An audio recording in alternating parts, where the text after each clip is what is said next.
და ჭკვიანი ხელისუფლება საქართველოს იმიტომ ჭირდება რომ ასეთ მდგომარეობაში არ ჩააეყენებინა ქვეყანა და ღია ომში არ შესულიყო რუსეთთან. რაც მოვიგეთ ჩვენ ამ ღია ომით, მე მგონი ყველამ ნახეთ.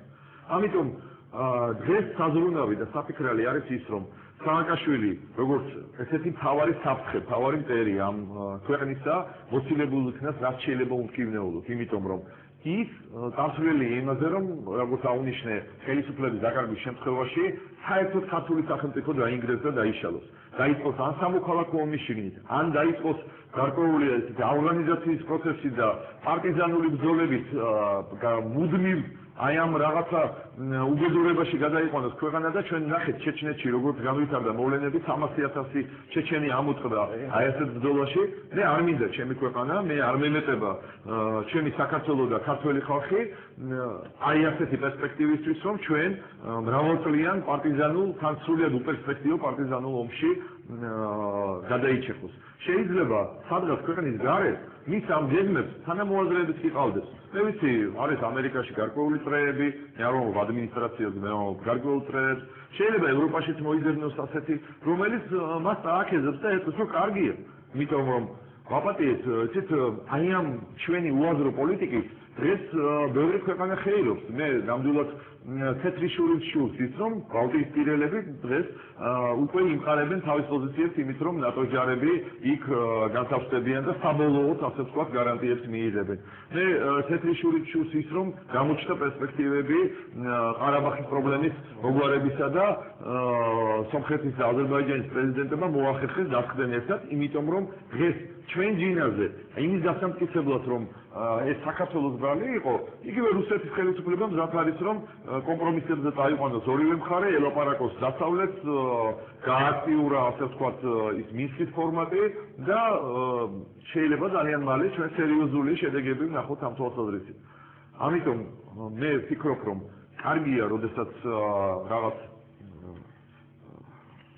ხერხად ეპირები დიდ სოფლიო პოლიტიკას, მაგრამ მე მიმაჩნია, რომ საქართველოს ჭირდება ისეთ ხელისუფლება, რომელიც თავის ქვეყანას, თავის ხალხს კი არ შეპირავს დიდ სოფლიო პოლიტიკას ხერხად, არამედ ყველაფერს გააკეთებს იმისთვის, რომ აი ამ დიდ ბრძოლაში, გიგანტების ბრძოლაში თავის ქვეყანა მაქსიმალურად გაარიდოს, დაიცვას და ამით უზრუნველყოს საქართველოს და ქართველი ხალხის მომავალი და კეთილდღეობა.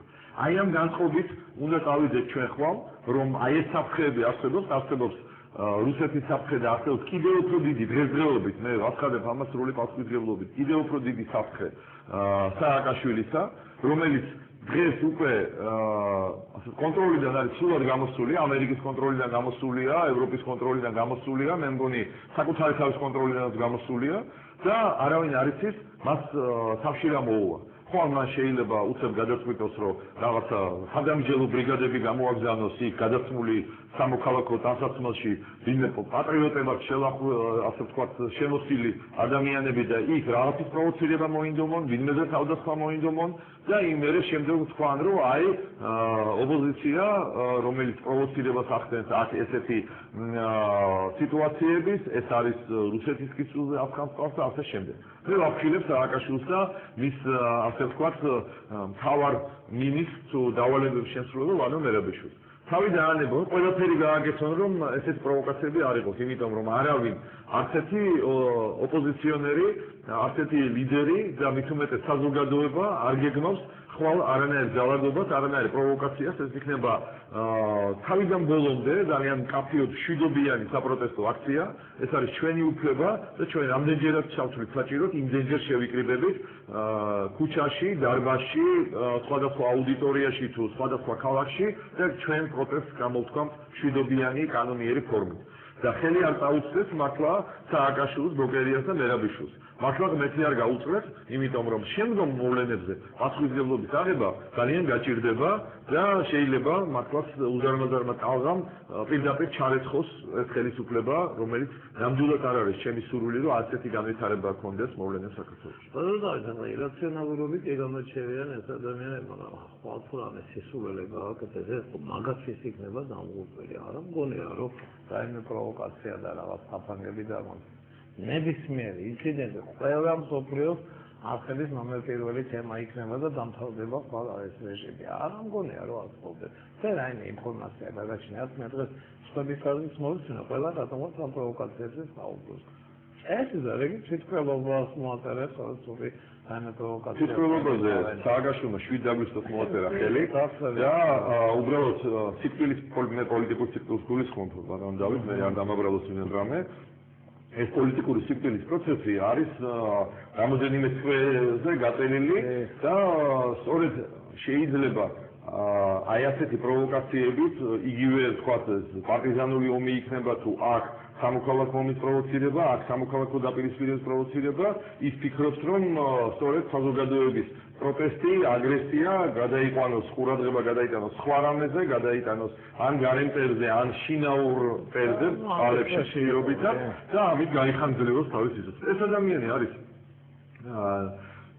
ტიპაჟი პოლიტიკოსისა, რომელსაც აქვს არა სახელმწიფოებრივი აზროვნება, არამედ აქვს პიარ აზროვნება და ის ყველა გადაწყვეტილებას იღებს პიარ გადასახედიდან, ანუ იქიდან რომ აი ეს დღევანდელი პრობლემა როგორ გადავფარო უფრო დიდი პიარ მოვლენით. ის ასეთი იყო ოპოზიციაში და სამწუხაროდ ასეთი დარჩა როგორც პირველი პირი სახელმწიფოს მეთაური. და აი ამ პიარ აზროვნებამ მოიყვანა მთელი ქვეყანა იმართებოდა პიარით. ბატონ დავით, ახლა თქვენ ჟურნალისტი ბრძანდებით ყოველდღე ეთერში ხართ და ადამიანებს ვაყურებთ. ჯარი ავაშენეთ ვირტუალური კლიპებით, ეკონომიკური წარმატება მივახციეთ კლიპებით, სამედიცინო სამსახური 100 საავადმყოფო ავაშენეთ კლიპებით და მინდა გითხრათ რომ ერთ-ერთი კიდე ძალიან დიდი პრობლემა ეს არის სოციალური პრობლემა, ჯანდაცვის სისტემა არის დანგრეული და მე არავის ადვოკატი არ ვიქნები, მაგრამ ეს არ არის ნამდვილად დღეს არც სანდრო კვიტაშვილის და სხვა ეს არის ერთი ადამიანის ბრალი და დენდუქიძის ბრალი, რომ მთელი ჯანდაცვის სისტემა დააგზავნეთ თქვენი კორესპონდენტები და ნახეთ რა ხდება კარდიოლოგიის ინსტიტუტში, რა ხდება ონკოლოგიურ საავადმყოფოში, რა ხდება თვალის კლინიკაში, რა ხდება ნევროლოგიის ინსტიტუტში. მე რამოდენიმე ჩამოთვალე. ყველა ეს კლინიკები იყო წამყვანი კლინიკები არა მარტო საქართველოს მასშტაბით, არამედ ყოფილი საბჭოთა და შეიძლება ევროპული დონის ჩვენ მეცნიერული სკოლები და სამედიცინო სკოლები ქონდა აქ. გაანადგურეს ჩვენი ექიმები გაყიდეს როგორც მართლაც მონები და მამლუქები ისე ვიყიდეს შენებლებს რაღაცას სხვადასხვა კომპანიებს მე არ საწინააღმდეგო არ მაქვს იმ ადამიანების ვინც ეს სამაკოფოები ჩალისფასად იყიდა იცით ალბათ რომ 1000 დოლარად გაიყიდა უზარმაზარი ათეულობით მილიონობით ღირებულების ტერიტორიების სამაკოფოები ოღონდ ერთ-ერთი ვალდებულება ქონდა რომ ახალი სამაკოფოები უნდა აეშენებინათ რა აშენდა იქნებ მაჩვენოს, ვინმე მაჩვენოს და გამანახოს სად არის ეს საავადმყოფოები და რა მოხდა იმ საავადმყოფოებში, რომელიც დღეს საკუთრებაშია მედიცინასთან, სამედიცინო ბიზნესთან, სამედიცინო მომსახურებასთან საერთოდ კავშირის არ მქონე ფირმების და კომპანიების.